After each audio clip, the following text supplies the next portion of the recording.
So when you found out you were going to work on this and create this show for the stage, what went through your mind? I don't think it should be a musical.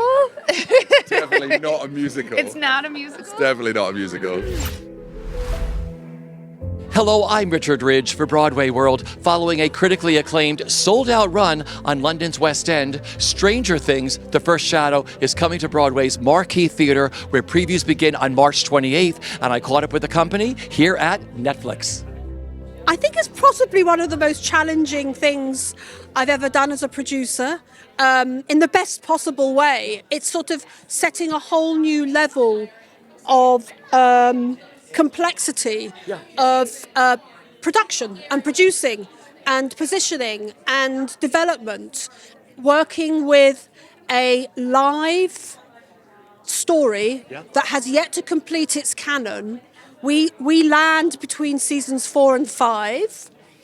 So season 5, which is going to be hours and hours and hours of epic telly, which lands later on this year. We sit between seasons 4 and 5 as a show, and the play and our story speaks to season 5, which is yet to be released, and season 5, lots and lots of Easter eggs, speaks to our play. So you've got this unprecedented, unique situation going on to start with, which is the lore of Stranger Things and the narrative of Stranger Things is still evolving, and we come in the middle of it. I think there was just a real joy in trying to figure out what kind of people Hopper and Joyce and Bob were before they grew into these damaged adults. What were they like when they were kind of coming of age? That was really exciting to me.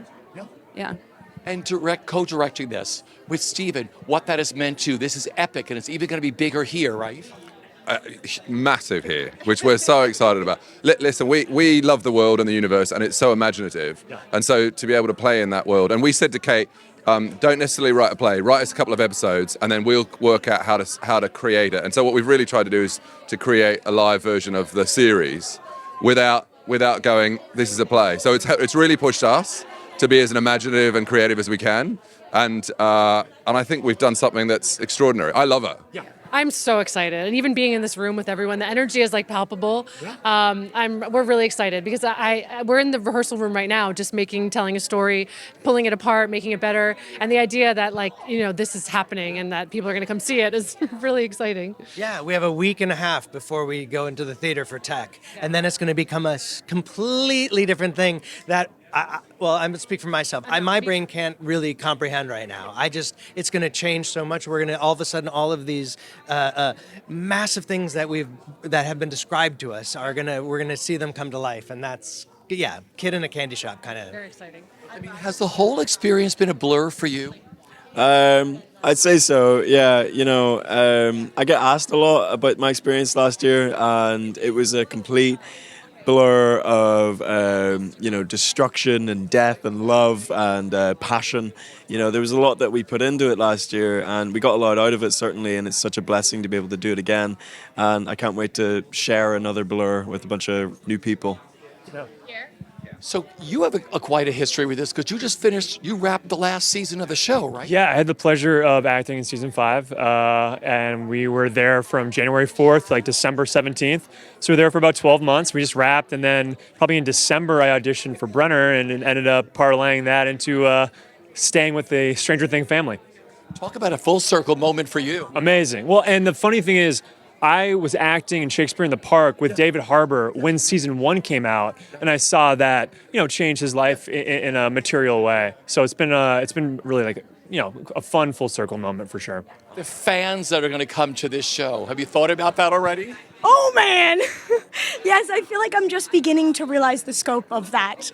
But what an exciting opportunity to be a part of something where the people that they love the most, they can almost touch now in a way that they haven't seen these people before, right? In 1959, that's never happened. So I mean, the beauty of theater, right, is that we are telling the story with the audience, and so this is the first time that fans actually get to be actively a part of this story.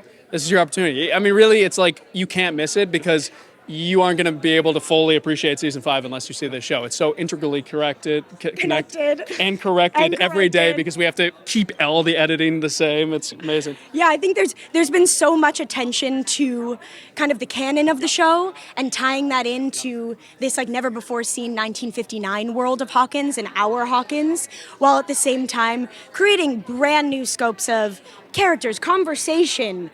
You've never seen something like this before, especially with these people at this age.